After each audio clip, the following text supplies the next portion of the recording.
laki-laki dan perempuan dia harus lebih belajar menerima keadaan orang itu, karena tidak semua orang sempurna.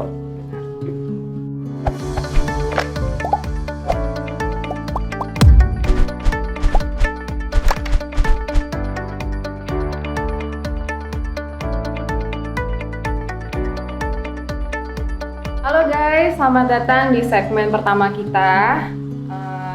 Kali ini segmennya adalah Deep Talk.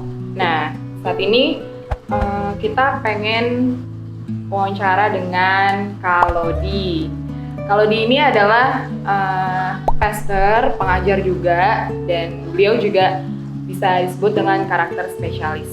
Oke, let's get to the point, Kak. Yuk. Apa kabar? Alhamdulillah. Gimana? Baik. Gimana corona ini? Tetap corona. Sehat-sehat ya? Sehat. Puji Tuhan. Oke, aku banyak pertanyaan nih Kak yang pengen aku bahas mengenai perempuan zaman sekarang. Gitu.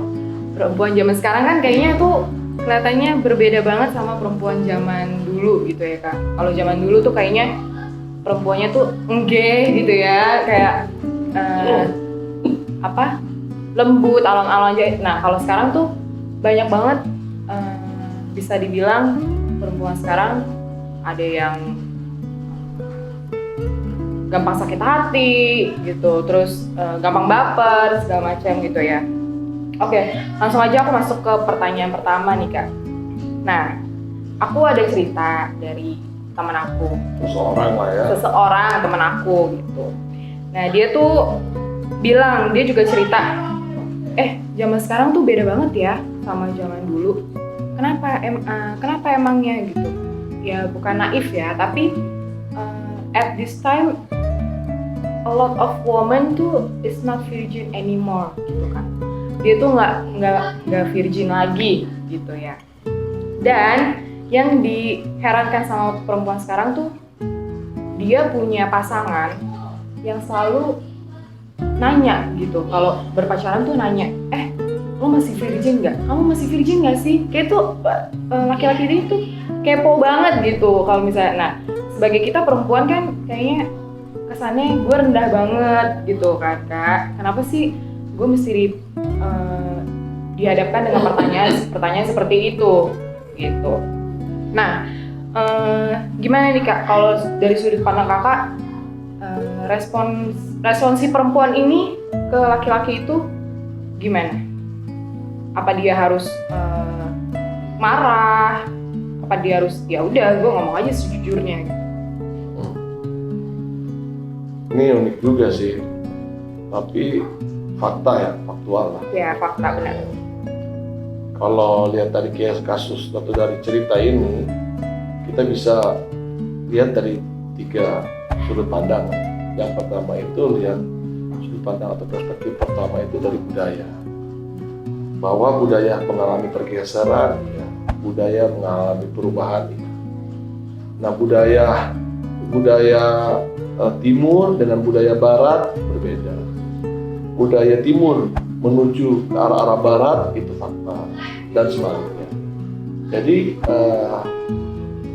pengaruh budaya juga kuat. Budaya itu juga kan berhubungan dengan lingkungan. Umpamanya budaya yang lahir dari lingkungan orang suku Jawa jelas berbeda dengan budaya yang lahir dari lingkungan suku Sumatera Utara atau Sulawesi Utara. Yang kalau semuanya budaya dari lingkungan suku Jawa dia lebih lembut misalnya begitu ya, tidak selalu straight to the point, berbeda dengan kayak orang Manado, orang umumnya gitu ya, langsung straight to the point gitu. Nah itu kadang-kadang jadi benturan dalam pergaulan.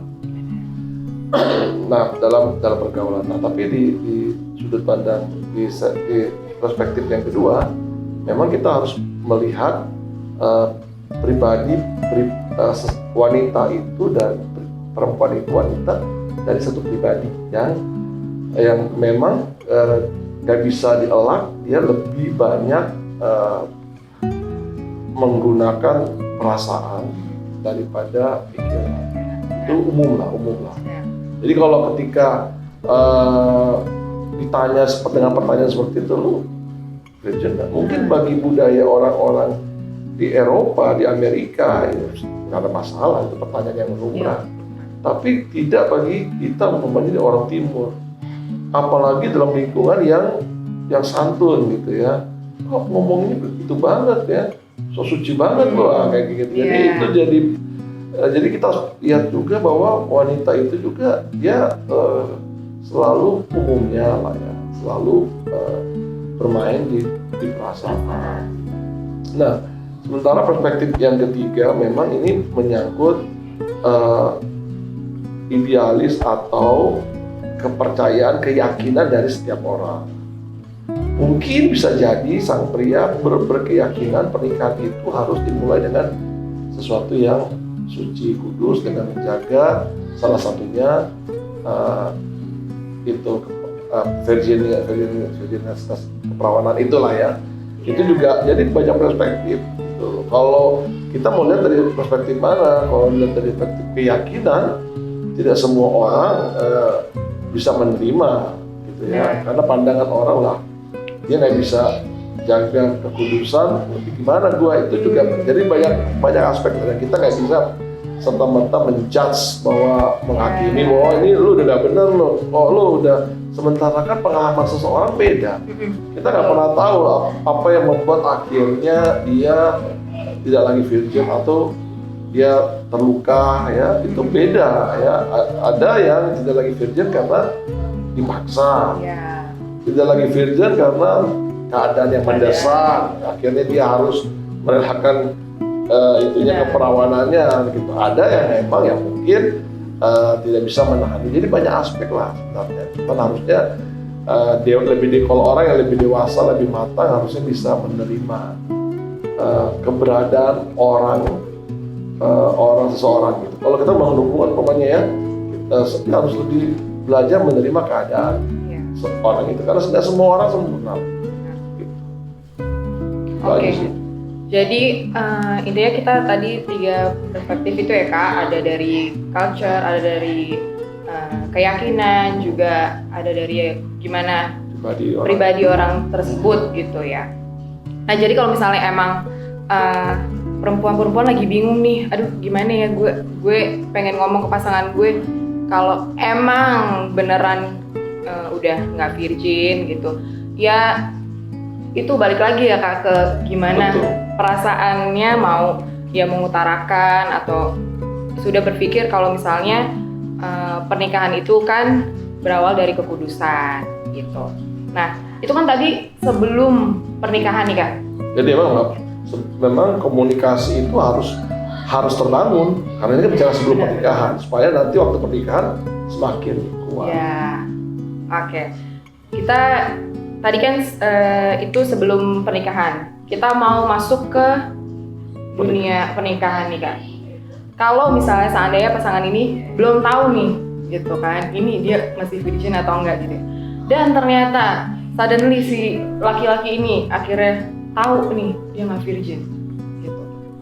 Kan banyak ya Kak, laki-laki pasti nggak terima dong, kecewa, nggak terima, marah gitu kan. Nah itu ada nggak sih Kak gimana solusinya supaya pernikahannya tuh nggak gampang kecewa gitu dari sisi laki-laki dan perempuannya? Karena kan pasti kalau misalnya ketahuan gitu ya perempuannya udah nggak virgin, dia pasti ngerasa disudutkan gitu kan sama pasangannya. Nah itu gimana Kak dari sudut pandang Kakak? Nah, pernikahan itu harusnya penyatuan pria dan wanita yang sudah dewasa, dia matang. Tidak berhubungan, dewasa itu tidak selalu berhubungan dengan umur ya. Karena dewasa dan tua itu beda. Ada orang yang tua tapi gak dewasa gitu. Jadi perlu kematangan berpikir, kematangan rohani. Kalau kita di gereja kan kita selalu tuh ya, sebelum masuk pernikahan ada yang namanya bimbingan pranikah. Di situ kan kita biasanya dituntun untuk mempersiapkan diri gitu. untuk bisa melupakan masa lalu, baru bisa masuk melangkah ke depan. Coba penekanannya kalau kita belum bisa forget the past, kita nggak akan bisa melangkah ke depan. Nah, kalau stepnya ya, step momennya udah terjadi di dalam itu. Berusahalah dua-dua ini menyelesaikan masalahnya, umpamanya dengan secara dewasa. Sebab kemarahan, kekecewaan, bahkan kebencian tidak akan pernah menyelesaikan persoalan, khususnya dalam rumah tangga seperti ini. Itu kan biasanya terjadi di awal-awal pernikahan, yang memang rentan sekali. Tapi di sisi lain kan di awal-awal pernikahan itu awal-awal harusnya menjadi waktu-waktu yang membahagiakan gitu ya. Jadi itu sebenarnya harus cepat diselesaikan. Dan memang kalau sulit untuk bisa menyelesaikan, memang perlu kehadiran orang-orang yang bisa dianggap lebih dewasa, lebih secara rohani, secara kematangan berpikir, untuk bisa bukan orang ketiga, untuk bisa menengahi, menjadi mediasi. Sebab memang pengalaman nggak mudah seseorang bisa benar-benar terlepas dari masa lalu, nggak mudah, ya. Karena apalagi masa lalu itu sudah melukai perasaan orang. Apalagi ketika muncul pertanyaan atau muncul kekecewaan dengan masa lalunya, itu lebih menyakiti. Pokoknya ya, kakak nih yang punya masa lalu yang nggak baik, punya masa lalu yang buruk, gitu ya. Dan begitu masuk menikah, kita kan berusaha untuk melupakan masa lalu kan, dan nggak mudah.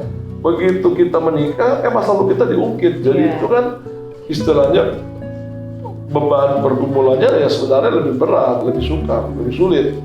Nah itu yang membuat kadang-kadang banyak rumah tangga yang masih muda justru mudah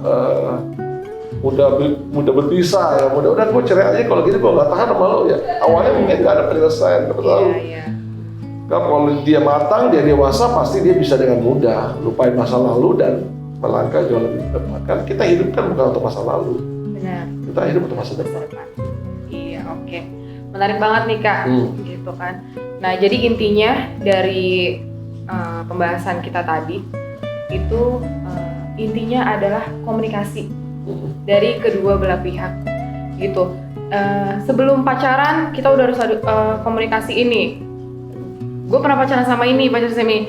Itu baik sih ya Kak.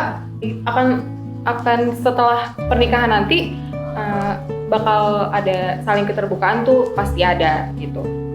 Oke, kita next ke pertanyaan kedua Kak. Kedua. Tadi kan pertama tentang virginity. Okay. Ya. Nah, pertanyaan kedua kita mau bahas tentang unwanted pregnancy atau yang disebut dengan hamil di luar nikah. Nah, kan banyak banget nih Kak ya kasus-kasus perempuan yang hamil di luar nikah gitu ya. Nah, Kak, ini juga pengalaman yang aku lihat gitu ya. Kalau misalnya perempuan ini hamil nih, gitu, dan pasti pasangannya nggak mau tanggung jawab, gitu misalnya kan, belum menikah gitu, pasti dia ditinggalin sama pasangannya gitu kan. Nah, respon orang tua itu kan ada yang berbeda Pak. Dan ini sangat banyak banget orang tua yang kadang langsung nggak terima gitu, kecewa, nggak terima, bahkan gue nggak mau kenal lagi sama anak gue nih gitu, udah ngecewain gue gitu kan, bikin malu keluarga gitu. Nah dari sudut pandang kakak lagi nih, untuk respon orang tua ngelihat anak perempuan kita seperti itu, gimana sih Kak? Orang tua yang harusnya tuh kan kalau misalnya perempuan itu hamil, apalagi hamil ya, pasti butuh support. Bagi kita pernikahan itu sifatnya kudus. Untuk masuk ke sana harus pasangan yang kudus, yang sudah mempersiapkan diri jauh hari. Kita nggak mentolerir kalau ada kasus seperti itu, tapi bukan berarti kita nggak bisa menolong. Kita harus menolong orang-orang yang dalam keadaan seperti